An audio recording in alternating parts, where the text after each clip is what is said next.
मैं रोज की तरह अपने कॉलेज से लौट रही थी। गर्मी का मौसम था और सड़कों पर लोगों की आवाजाही सामान्य थी। मैं एक ऑटो में बैठी हुई थी जो शहर के मुख्य बाजार से होकर निकल रहा था।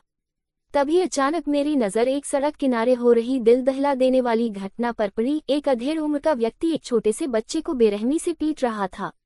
ऑटो चलते चलते थोड़ी धीमी हुई और मैं उस दृश्य को पूरी तरह देख पाई। बच्चा लगभग 8-9 साल का होगा। फटे पुराने कपड़े, धूल से सना चेहरा और आंखों में डर और बेबसी साफ झलक रही थी। वो कुछ कह नहीं रहा था, बस चुपचाप मार खा रहा था।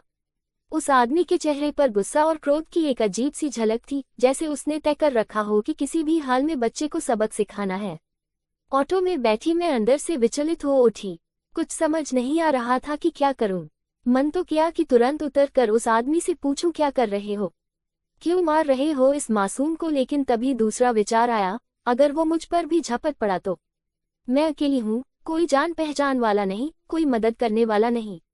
असमंजस में पड़ी मैं कुछ बोल नहीं पाई। ऑटो आगे बढ़ गया और वह दृश्य मेरी आंखों से ओझल हो गया। बस दिल और जहन में वह तस्वीर ठहर गई। घर पहुंचने के बाद भी मेरा मन बेचैन था। बार बार वही दृश्य आंखों के सामने घूम रहा था।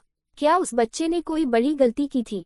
चोरी, झूठ, या केवल भूख से बेहाल होकर किसी की दुकान से कुछ उठा लिया होगा? क्या उस आदमी का उस पर कोई हक था?